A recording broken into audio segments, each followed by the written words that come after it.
So it has been a ridiculously long time since I've done another video. I do apologize. I know that a lot of you get antsy.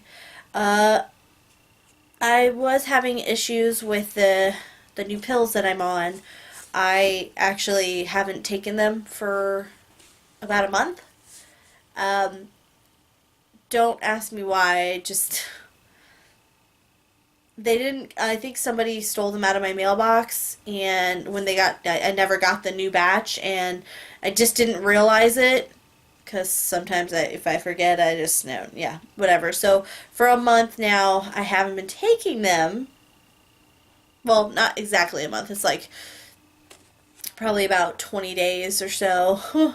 My bad. So I've been very lethargic, very listless, very tired. So I've really just been sleeping and watching TV all day, every day, doing absolutely nothing. And my husband would tell me, you should do some YouTube, and I would just be like, I just can't right now. So I apologize. I know a lot of you have probably gone out, bought the books, and are reading them yourselves, and I totally am cool with that. I'm really sorry that I let you down. Um, and I will definitely be getting to some comments later today after, doing some of these readings. And I'm back on the right medication. I have them all now. I had to go to the VA and get them, and they were like, they're like, oh, we gotta make sure that doesn't happen, and let us know anytime that the mail doesn't get in. And so we ended up buying a new mailbox because our mailbox had been missing a lid. So we think people could just kind of see in, and we live in a really safe neighborhood. But if maybe the temptation was out there, or our mail person might suck. We have had lots of times where our mail has been misdelivered or didn't get delivered, so it could just be our mail person. But whatever, that's the long story, and now you know. So I apologize for that. But we're going to be continuing with one of the novellas, Nine's Legacy by Pittacus Lore, today in this video. And I'll read as much as, I can. Who knows? We might get finished. I don't know if we will. Let's see. There's still quite a bit, so we probably won't finish it today, but we definitely will get far. We should probably only have about another reading after this, and Nine's Legacy will be finished. Yeah, so without further ado, reading by Ree, let's get started. Nine's Legacy by Pittacus Lore. We'll be picking up where we left off on Chapter 11. Alright. I hope you guys are still with me. I love you guys and thank you for your support. Sorry for that little side note. I just felt it, so I had to let you guys know. And, oh my goodness, where's my head? Over 400 subscribers? That's insane! Crazy goodness! I love all of you. I'm so happy that you guys are finding my channel and that you're enjoying it. And you're able to put up with my terrible, terrible sense of schedule, because I have none. That is something I'm still working on. I don't know what it is, why I don't have a schedule, why I'm such a lazy person and I don't get stuff done, but I'm working on it, I promise. Just bear with me. Anyway, for real this time. Chapter 11. Wind whips around us as we stand on the roof of the John Hancock building, sending the drone that's floating above me and Sander listing momentarily downward. We're trying out his newest creation, a hollowed-out toaster with steel glider wings protruding where the bread slot should be. I brush my gloved fingers across the drone controls, correcting its course against the wind. Its tiny motor hums sharply in response. We always take Sander's new creations for test runs, knowing they might one day be our only allies against a horde of Mogadorians. In the meantime, I'll most likely end up staring down this latest buzzing contraption in the lecture hall. So, says Sander, how long has it been since you got her number? I keep my eyes on the drone. 5 days, I reply. The humans have a rule about calling girls, muses Sander. Something like waiting 3 days unless you want to look desperate. I grunt. You're in the clear as far as that goes, he concludes. What are you waiting for? What's the point? I asked, trying not to sound as sullen as I feel. I don't think I'd pull it off. Ever since our meeting in the park, I've done little but train and think about Maddie. We only spoke for a couple of minutes, but I could tell that she's lonely like me. She's new in Chicago, and even though I've been here for 5 years, for all the socializing I've done, I might as well be new too. Admittedly, I've fantasized about having a social life that's more than playing robots with my C-PAN, but I never dreamed that a beautiful girl would come along, much less actually be interested in me. Now that it's actually happening, what can I even do about it? Maddie doesn't have any scars on her ankle. She hasn't been conscripted into an intergalactic war. She'll make friends in the city eventually, go off to college, live a normal life. Me?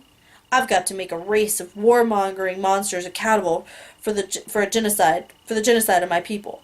It's nice to think about escaping all that, to daydream about having a girlfriend and going on dates, except one day the daydream ends and I go to war. How does getting to know a human fit into that, let alone having a girlfriend? It doesn't. Sensing that my mind is elsewhere, Sander eases the controls out of my hands and brings the drone back to the roof. He puts his hand on my back and we walk over to the edge of the roof and peer down at the city below us.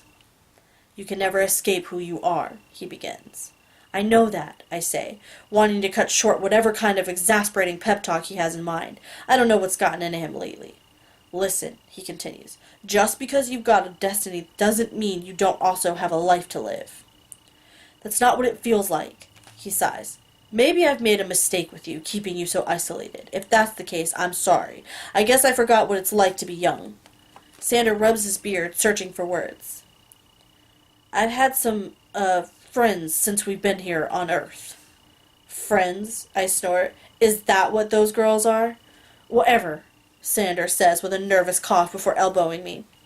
The humans can be a welcome distraction. That's all I'm saying. I don't need a distraction, I say sarcastically and kick the drone. I have video games and toy robots. That's not the point, Sander continues. Distraction, that's the wrong word. They can be a reminder too. A reminder that what we're doing, why we're here and fighting, that it's worth something. We can have lives, Nine. We can win this war, and we will win. You will be Stanley for real, or someone else even. You can be whoever you want. My eyes sweep across the city. Out there, somewhere, are the Mogadorians. Even the one from the lakefront was the only one in Chicago, there are others, hunting me. You can't escape what you are, but you also should know that what you could be, why you're fighting. Also out there, probably doing homework in her parents' apartment, is Maddie. I'd much rather think about her than the Mogs. Call her, Sander says. Be Stanley, even if it's only for a little while. I glance over at him. I can see how hard he's trying to reach me. I want to believe that he's right. Thanks, Sander. He pats me hard on the back. Just don't screw it up. Later, I sit on my bed with the door closed, holding the phone. This time I don't bother rehearsing, not after how badly that went for me last time. I just take a few deep breaths and dial Maddie's number. She answers on the first ring. Hi, I say, trying out the words. It's Stanley. There's a sigh of relief on the other end. Maybe she's been thinking about this moment too, hoping I would call. I was beginning to think you weren't going to call, she says. I can almost hear the smile in her voice, and I instantly feel better. Chapter 12. Maddie picks the planetarium for what Sander has annoyingly started to call our first date. I try to downplay it to him, explaining to him that Maddie and I are just hanging out, but he can tell how excited I am, and that only encourages his teasing. The couple of days before the date are filled with equal parts training and unsolicited girl advice.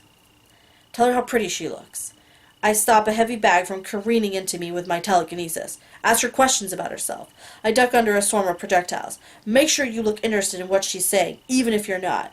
I pivot around a drone, hitting it with a backhand swipe of my pipe staff. Are you listening to me? I wipe sweat from my face and glare at Sander. Not really. Good. He claps his hands, powering down the lecture hall. Then you're ready. Maddie's waiting for me outside the planetarium. Her smile is small and nervous as I approach. She's wearing a light sweater and jeans, which makes me glad I didn't take Sander's advice to dress up like we were going to the opera or something, opting instead for my usual hooded sweatshirt and jeans. I hope you don't think this is nerdy, she says as we buy tickets. No, not at all. Nerdy isn't the word I'd choose. Ironic? Maybe. I can't explain to her how quaint I find the humans' understanding of the known cosmos. I wonder if other aliens in hiding have had first dates at the planetarium. I doubt it. My dad used to take me to the planetarium all the time when I was a kid. I got pretty into it. As we take our seats in the domed auditorium and wait for the show to start, she tells me more about her family. Her father is some kind of renowned astronomer. Her mother a professor of philosophy. They moved to Chicago so her mother could take a position at the university, but they still travel frequently. Since her dad's in high demand on the space nerd lecture circuit, Maddie sounds sad when she talks about them, like they're never around. Our situations are so different, yet somehow I feel like I know exactly where she's coming from. I miss them, she says, then waves her hands apologetically. I mean, they're not gone forever, but it's like I hardly see them since we moved here. Isn't that weird, being on your own? She shrugs. It can be cool. No one to yell at me for staying up late on a school night. She shoots me a playful glance. Or to wonder why I'm bringing strange boys to the planetarium. I laugh, but I wonder if she really thinks I'm strange. I hope not. I think I'm doing a pretty good job being regular Stanley. Ugh, I'm going on and on. I just unloaded all of that on you, and I don't know anything about you. I'm disappointed that she's done talking. Contrary to what Sandra thought, I didn't have to feign interest. But now comes the part where I have to lie to her. What do you want to know? Maddie thinks this over. Around us, other people are taking seats. I notice that our shoulders are touching, sharing an armrest. Let's start with where you go to school. I flash an embarrassed smile. I'm homeschooled. She gives me a look that makes me think I might as well have told her I'm an alien from the planet Lorien. I remember the weird looks I remember the weird looks that the mics gave me in the rec center, like I was some kind of creepy shut-in. I could have come up with a cover story, I guess, but it feels better to tell her the truth. Huh, she says, her eyebrow arched jokingly. And here you seem so normal. It's really not that weird, I tell her. My uncle, he keeps things interesting. Actually, maybe it is sort of weird, come to think of it. My uncle's not exactly what you'd call normal. So you live with him? Yeah. Where are your parents? I should have a convincing lie ready for that question. Sandra and I used to drill backstory when we were on the road, but it's been a long time. Sandra would tell people that I was his nephew and that he was taking me on a trip to show me the world, or so that my parents could have a second honeymoon, or that my parents would be joining us eventually. Sometimes he got closer to the truth, telling sympathetic diner waitresses that he was raising me after both my parents had died in an accident. That usually resulted in a bigger than normal slice of dessert. I want the Stanley that Maddie gets to know to be as close to the real me as possible. They died when I was young, I tell her. I never really knew them. Oh, she replies, clearly not sure what to say next. Thankfully, the lights dim before the conversation gets any more depressing. We recline into our seats as the Milky Way comes alive above us. A tinny recording begins describing the origin of the cosmos and running down the roster of planets in relation to Earth. I'm not listening. Lounging in the near darkness with Maddie is pretty much all my brain is capable of processing. I want to remember these details. Her hair smells like vanilla or coconut or some other girly thing. Whatever it is, it's great. I concentrate on the space on the arm rest where our shoulders meet, imagining that her every shift in position is some coded message for me. I glance over at her. Maddie notices and gives me a quick smile, her face bathed in whites and pale blues and the light presentation overhead. I'd spend the rest of this boring lecture staring at her if that wouldn't make her think I was a freak. Instead, I tune out the planetarium soundtrack and listen to her. Her breathing is slow and steady, but using my enhanced hearing I can tell her heart is pounding. Or wait, maybe that's my heart. I close my eyes and spend the rest of the show like that. Afterward, the planetarium stays dimmed. The stars still on display. The rest of the people begin filing out while we stay in our seats. Eventually, it's just the two of us and the stars. Maddie leans close to me and begins to whisper, even though we're alone. She tells me about constellations that weren't covered in the recording, guiding my eyes from Orion's belt to Aquarius. She laughs softly and corrects me when I mistake the tail of Pisces for one of Pegasus' legs. I already know everything that she's telling me, but it's all so much more interesting with her narrating. At some point, without even realizing I'm doing it, I take her hand. It's only for a moment. Her hand is warm and a little damp from sweat. She quickly slips away and stands up. I'm sorry, I start, realizing I overdid it. I didn't mean... It's okay, she says, shaking her head, looking flustered but not mad or weirded out. Come on, you can walk me home. Chapter 13. Sander isn't in the penthouse when I get home, which gives me a couple hours of alone time to endlessly replay in my head what I've started thinking of as the hand-holding incident. I don't think I even put this much thought into suckering in that Mog. Did I misread Maddie's interest? When Sander comes home with a soggy bag of takeout, he doesn't even ask me about my date. Instead, he wants to talk about his day prowling the city. I drove all over the city with this thing, he says, holding up his heavy-duty version of my iMog. Nothing. Not a single blip. If that Mog had any friends looking for him, they've moved on. I think we're in the clear. That's great, I replied distractedly. To hiding in plain sight, he toasts, raising a freshly mixed drink. Over burger, Sander finally gets around to asking about Maddie. I tell him everything, not leaving out a single detail, even trying to recreate Maddie's body language for him. For the first time since we've been in Chicago, I feel like I could really use my CPAN's guidance. Huh, he says when I finish. Huh? That's it? He shrugs. Women are mysterious creatures. As he says this, he gives me a strange look, half smirking and half apprehensive, like I'm some kind of weird animal he's afraid will bite him. What? I ask. I just can't remember the last time you talked this much. It's nice. I wave him away. You're no help. Just then my back pocket vibrates. Immediately my heart is in my throat. My iMog is signaling a warning. I practically tear the device out of my pocket, staring down at the screen. But it's blank. Just a solitary white dot in the center. My cell phone, I realize. It was my cell phone. I carry my phone mostly out of habit. It hardly ever vibrates unless Sander wants me to pick him up a bagel on my way home from a run. The screen blinks with a new text message. It's her, I announce, almost too nervous to open the message. What's it say? Had fun today, I read. For the next date, you're picking the place. Sander whoops and mimes a high five from across the table. So she thought it was a date too. And if she had fun, that means I didn't screw up too badly with the hand-holding. I don't have long to savor these facts as a fresh wave of anxiety washes over me. She wants me to plan a date. What's wrong? Sander asks, reading distress in my expression. I have no idea where to take a girl on a date. Sander cuts short a laugh. We sit in silence, both of us pondering. I could take her back to the Windy City Wall, I suggest. I could definitely kill that wall now. Sander makes a face. You want to spend a date climbing rocks instead of talking to her? He has a point.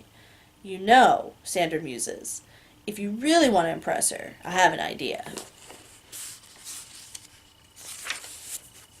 Chapter 14.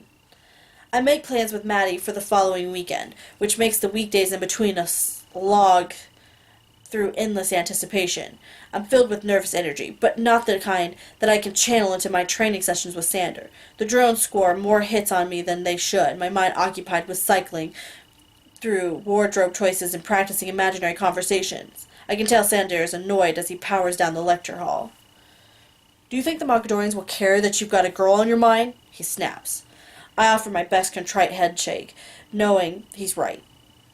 Later, Sander summons me to his workshop. He's got his feet up on his desk, crumpling a stack of old blueprints. He has a distant look in his eyes, and for a second I think I'm interrupting some pleasant daydream.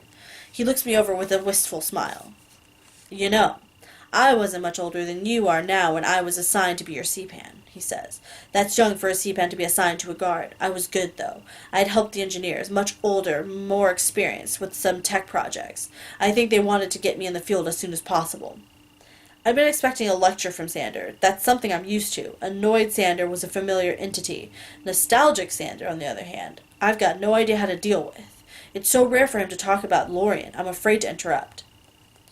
I like to think I was ready, he continues. It was a big honor, that's for sure, even if you were an unruly little piece of work. He winks at me, and I can't help but smile. Bonding with a guard, that's a full-time responsibility. As ready as I wanted to be, I had other things on my mind, too. I had a girlfriend. Things were getting kind of serious, you know. I was trying hard to balance it all. What happened? I ask. before realizing what a stupid question that is. A shadow crosses Sanders' face, although he's quick to hide it. You know what happened. Sanders sits up and tears a piece of paper out of a legal pad. He hands it to me, the lines filled with his precise writing, a shopping list. Since you're no good to me in the lecture hall, you might as well go run some errands, he says, stern Sander resurfacing. I take the list and head for the door, but Sander stops me. I never figured out that balance, he says. Maybe you can. Until you do, just remember what your real responsibilities are, all right, man? This isn't the first time I've run errands for Sander. It isn't groceries he sends me out into the world for. That'd be too easy. I'm after spare parts. It's not like we couldn't just order whatever high-tech item Sander needs for his drones off the internet, but I think he enjoys the challenge of taking broken-down Earth junk and making it work again. He's tried to get me more involved in his salvage projects, but it's never really worked. I'm way more interested in smashing his inventions than putting them together. I spend the afternoon dutifully patrolling downtown's pawn shops and thrift stores. I find a few things on Sanders' list, an ancient compact disc player and an automatic vegetable slicer with curving blades that I dread to see flying at me in the lecture hall. I also pick up some stuff I know he's always on the prowl for, a fried circuit board here, an orphaned length of cable there. It isn't until the last thrift store on my route that I get the tingly feeling that someone is watching me. Instinctively, I make a discreet check of my iMog. There's no sign of danger nearby. As I slip the device back into my pocket, I notice her. Standing 2 aisles over, next to a rack of vintage t-shirts, is Maddie. At first, I think it must be my eyes playing tricks on me. She's been on my mind so much that I'm starting to hallucinate. The Maddie holds up her hand in a shy wave, and I practically bound over to her. Hey! I exclaim, trying not to sound too excited and probably failing. What are you doing here? Hey, she replies, glancing around like she's as surprised to be in a musty thrift store as I am to find her here. Stalking you. I grin like an idiot. Seriously? No, she rolls her eyes. My dad, he's really into antique telescopes and stuff like that. I'm just looking around. Oh, I say, playing crestfallen. I was actually hoping you were stalking me. Maddie glances at the bags I'm holding from other stores, each of them bulging with weird shapes. What's all that? Science project stuff, I say, thinking quickly. For homeschool? I shrug. My uncle is weird. Together we wander the aisles of the thrift store. Maddie pulls a maroon leisure suit off a rack and holds it up to me. Maybe you should wear this on our date this weekend, she says, cocking her head, trying to imagine me in the suit. Sander would probably burn this suit if I dared desecrate the penthouse with his presence. Would you even come outside if I showed up in this? Probably not. Here, hold it up, she orders, and I take the suit with my free hand. Before I realize what she's doing, Maddie held up her phone and snapped my picture. She laughs, looking at what I'm sure is my startled expression above the most hideous suit in history. Perfect, she says. Hello, new wallpaper. Now I definitely have to buy it. You talked me into it. When I jokingly check the price tag, a moth flutters out from the sleeve. I drop the suit, grossed out, and Maddie laughs again. We dart out of the store, the old man behind the cash register glaring at us. I hope I don't have fleas, I say once we're on the sidewalk. Actually, I think I see one, she says. She leans close, inspecting, and then gives me a quick peck on the cheek. She leans back and laughs again, this time at what must be my dumbfounded expression on my face. See you Friday, Stanley, she says playfully, adding, take a bath.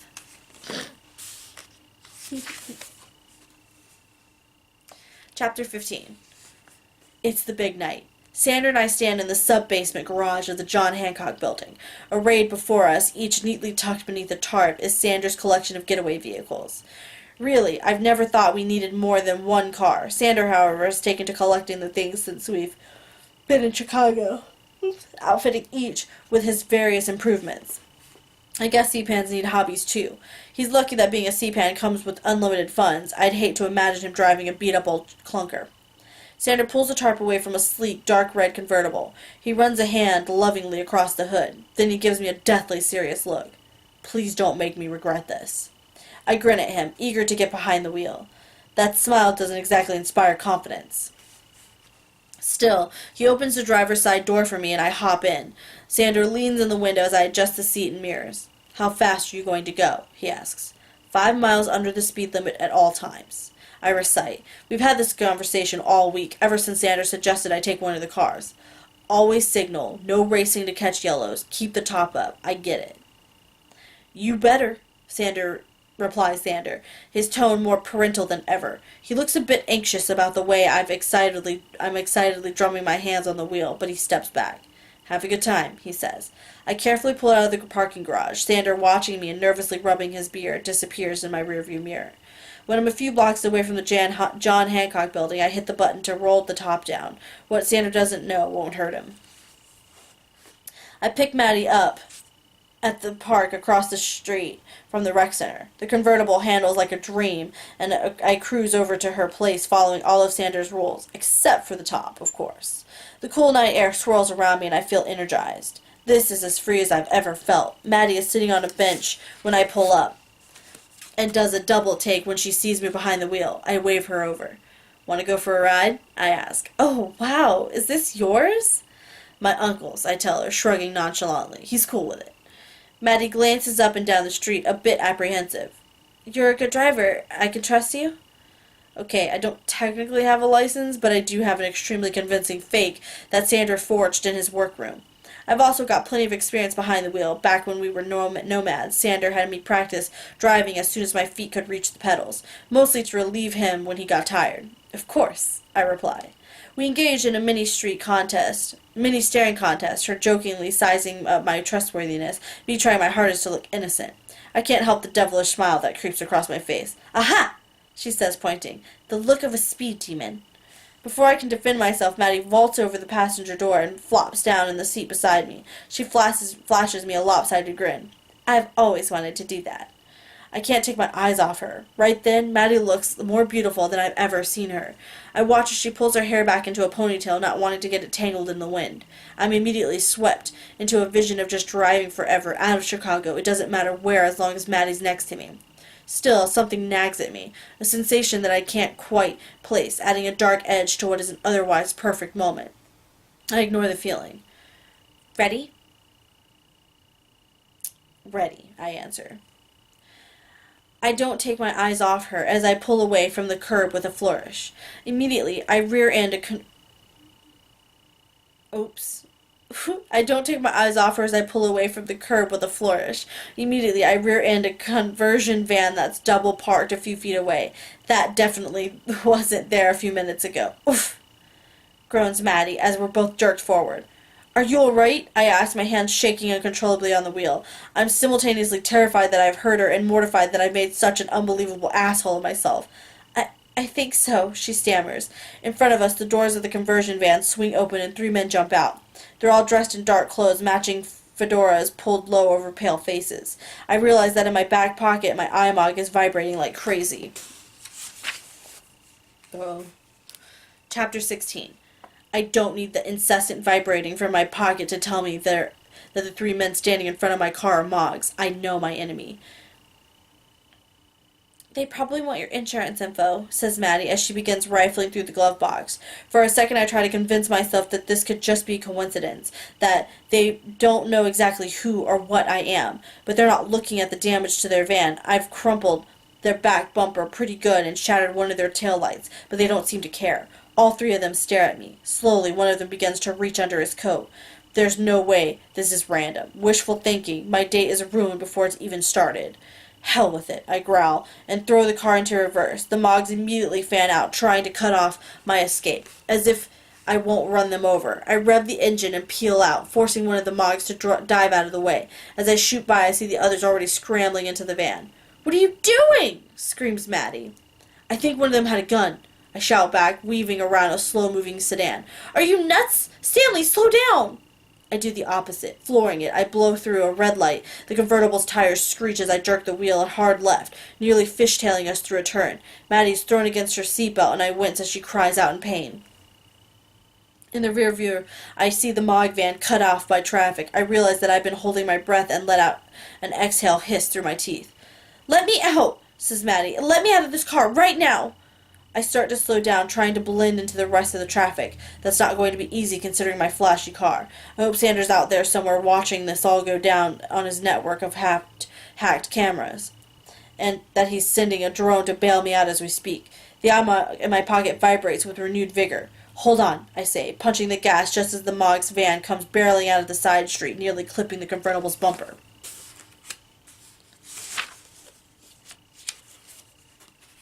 The van is riding hard on our tail, trying to grind us off the road. Other cars let loose whining honks. As we speed down the middle of the road, Maddie looks over her shoulder, staring in horror at the van bearing down on us and its stone-faced driver. They're right behind us. Her voice is almost a whisper. Her hand is clutching my arm, nails digging right through my shirt. Why is this happening? I don't respond. There's no lie I can think of that could possibly explain it. With sweaty fingers, I flick open a hidden panel on the steering wheel. Sander planned for this sort of thing. Sit back, I warn. Maddie looks at me, her frightened expression apparently not reserved just for the Mogs. I hit the button for nitrous oxide. The convertible's engine roars and then bucks, and for a moment I'm worried the car won't handle Sander's modification. Then, with a gut punch of pressure, it screams forward. We're going way over the speed limit. I'm too afraid to check the speedometer, keeping my eyes pinned to the road as I weave through traffic. Maddie is glued to her seat, terrified. Seeing us coming, other cars try to move out of our way. Red traffic lights fly by. I hear a siren and briefly blue lights flash across my rear view. But any cops are outdistanced before they can even make out my license plate. We're a blur. I keep driving until my iMog stops vibrating, and then I swing the car into a secluded alley and kill the lights. My body hums with adrenaline. I can't believe what I just did, evading a pack of Mogs in a high-speed chase like something out of a movie. I'm an action hero. A mixture of euphoria and relief hits me, and I don't really know where the next part comes from. Maybe it's pure adrenaline, or maybe I'm just totally going crazy. But before I even realize I'm doing it, I lean into Maddie and start to kiss her. I guess it wasn't the right thing to do. You bastard! Maddie cries, pushing me away. She throws open her door, knocking over some nearby trash cans. In the dim light of the alley, I could see that her beautiful face is streaked with tears. Stunned from her reaction, I don't say anything as she runs out of the alley. Alone in Sander's banged-up convertible, I'm left to ponder the adventure-filled life of a Lorac hero. Ooh, that did not go well. Yikes, yikes, yikes. That went horribly wrong, guys. Horribly wrong. Alright, I think we'll read one more chapter. And then that'll be it for this video. Chapter 17. I abandon the convertible in the alley and head back to the John Hancock building on foot. I stick to side streets and back alleys as much as possible. My iMog never vibrates. Wherever those Mogs came from, they're gone now. I call Sander and tell him what happened. I catch him as he was on his way to try and find me. Just as I suspected, he was monitoring me the whole time and freaking out. It's past midnight when I make it back home. Sander's waiting for me outside the building. What the hell? He asks. I don't know, I say. They just appeared. A high-speed chase through the middle of Chicago? What were you thinking? It was the only way. Sander groans, dismissing that with a wave of his hand. You're acting like a child. You said there weren't any Mogs in the city, I protest. So stupid, he says. I was so stupid to let you take that car, to even let you out of my sight, all because of some girl. She's fine, by the way, I snap. Who cares? Sander hisses, getting right in my face. She doesn't matter. You matter. Do you understand what you put at stake? Those years of progress you've undone in one night, all for some stupid crush? I take a step away from him. Don't talk about her that way. He's being such a hypocrite. He was the one who wanted me to go after Maddie in the first place. Sander rubs his hands over his face, exasperated. Where did you leave the car? I give him the rough address of the alley. It needs to be destroyed, he says. Our presence have here minimized. I'll handle that. You go upstairs and pack a bag. What? Why? We're leaving in the morning. I was close. So close to having a life that was more than just Sander, than more than just training.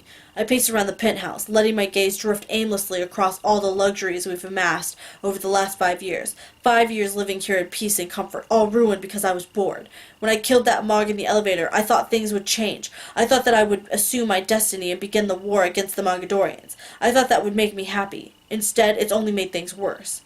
What felt best about killing that Mog wasn't that some small justice was done. It was that I had chosen how and when to do it. It was my choice. And yet now my options are fewer than ever. Sander wants us back on the road, just when I was starting to figure things out. It doesn't seem right that he should get to call all the shots. Shouldn't I get some say in our next move? I can't bring myself to pack a bag. I'm still clinging to some hope that Sandra will change his mind. I try to call Maddie, but her phone goes right to voicemail. Not that I would know what to say to her if she did answer. What kind of lie could I tell her? I spend the better part of an hour trying to compose an apology for nearly getting her killed, for scaring her, and for not even realizing that I was doing it. In the end, I settle on texting a simple, "I'm sorry. There's going to be no sleep for me tonight." I pass through Sandra's workshop and into the lecture hall. There are automated training modules programmed into the room's interface. I select one at random and stride to the center of the room, holding my pipe staff. When the first ball bearing fires out of the lectern's turret, I don't deflect it with my telekinesis or bat it away with my pipe staff. I let it hit me right in the chest. I suck in my breath as dull pain courses through my sternum. Gritting my teeth, I clasp my hands behind my back and lean forward. The next ball bearing strikes me a few inches to the left of the first, bruising my ribs. When the third ball bearing is fired, my instincts take over. I push it aside with my telekinesis and pivot to the side, anticipating the next shot. I spin my pipe staff over my head as the program really gears up. Heavy bags swinging at me from behind, a mechanical tentacle grasping at me from the floor, and my mind turns off. I fight. I'm not sure how long I keep going like that, dodging and swinging, acting instead of thinking. Eventually I'm dripping with sweat, my shirt completely soaked through. It's then that the lecture hall patterns change. The attacks become less predictable, more coordinated than the auto program could pull off. I realize that Sandra has returned and climbed into the lectern seat, his fingers dancing across the control panel. Our eyes meet as I leap over a metal-plated battering ram. His look is one of sadness and disappointment. "You didn't pack," he says. I square my shoulders and glare at him in defiance. "Go ahead," I want to tell him. "Throw everything you can at me. I can take it. I'm going to prove to Sandra that I'm not his young ward anymore." "I suppose one last training session before we leave won't hurt," Sandra says. A glimmering tennis ball-sized object floats up from the floor, emitting a disorienting strobe light. It makes the next round of projectiles harder to see, but I manage to catch them in the air, using my mind to hold them inches from my bruised chest. "That hasn't been decided yet," I say evenly as I launch one of the projectiles at the flashing ball, exploding it. It clatters to the floor, blinking out. "What hasn't been decided?" he asks. "That we're leaving." "No." A pair of heavy bags careen toward me, quickly followed by another volley of ball bearings. I swing the pipe staff as hard as I can at one of them, my muscles screaming in protest. The pipe staff shreds through the ball, sending sand spilling onto the floor. One of the ball bearings strikes me in the hip, but I catch the others and hurl them back the way they came. The turrets in the wall hiss and pop when the ball bearings re-enter their barrels the wrong way. There's a short puff of smoke, and then they hang dormant. "I get a vote," I tell him, "and I vote we stay." "That's impossible," Sandra replies. "You don't understand what's at stake. You're not thinking clearly." 3 drones were deployed from the floor. I never fought that many at once before. One is the propeller-powered toaster that just days ago we were trying out on the roof. The others I haven't even seen before. They're the size of soccer balls, metal-plated with scopes attached to the front. The toaster bobs in front of me, distracting me as the other 2 flank me. When they're in position, the soccer ball emits 2 bursts of electricity, jolting me. I retreat toward the back of the room, the drones zapping at me. My ears are ringing from the last shock. The drones close in, pursuing me. I'm running out of room. Before I realize what I'm doing, I run up the wall. My aim was to flip off the wall to land behind the drones, but something is different. I don't feel gravity pulling at me. I plant my feet. I'm standing on the wall. Except for a sudden feeling of vertigo, it feels no different than standing on the ground. My legacy. I've developed one of my legacies. Staring at me, Sandra's too stunned to adjust the course of the drones. The toaster crashes into the wall. From above, I swing my pipe staff down on 2 floating soccer balls, destroying them both. Sandra lets out a cry of triumph. "Do you see?" he shouts. "Do you see what you're capable of? My young ward gets an upgrade." "Upgrade?" I growl. I run up the rest of the wall and onto the ceiling. The room turns upside down. I sprint across the ceiling. That's now the floor to me, gathering up a head of steam. When I'm right above Sandra in the lectern, I jump, twist in midair, and bring my pipe staff shearing down on the lectern. The control panel explodes in a waterfall of sparks. Sandra dives aside, grunting as he lands hard on his shoulder. My pipe staff has carved deep into the front of the lectern, practically cutting it in 2. It lets out a series of ear-splitting mechanical squawks, and then the lecture hall goes dark. "I'm not one of your gadgets," I shout into the darkness. "You don't get to control me." Starbursts of light flash across my vision as my eyes try to adjust to the darkness. I can't quite see Sander, but I can hear him shakily climb to his feet. I don't think that, Sander says. I'm thankful I can't see his face. The hurt plain enough in his voice. Everything I've ever done, all these years. He stops, searching for words. As I come back down to earth, the memories of the night come back to me. I realize what I've done. 9. I feel Sander's hand on my shoulder. I don't want to hear this. I shrug his hand roughly, away, and run. Alright, that was the end. That was the end of chapter 17. We'll pick up on chapter 18 in the next video, and we will finish Nine's legacy. So that'll be it for that. That's all there's left. Yay! Alright, so I hope you guys are still enjoying these videos, and thank you for your patience. I do apologize. I'm probably one of the worst YouTubers out there because I don't keep a schedule and I do crazy things with my whatever. I just want to say I'm sorry. And thank you guys for supporting me, still liking my channel, leaving me comments. Make sure you hit that like button, and if you haven't already subscribed and you like what you see, go ahead and hit the subscribe button. Alright, that's it for now. Thanks guys. Bye. Have to get up and turn the camera off.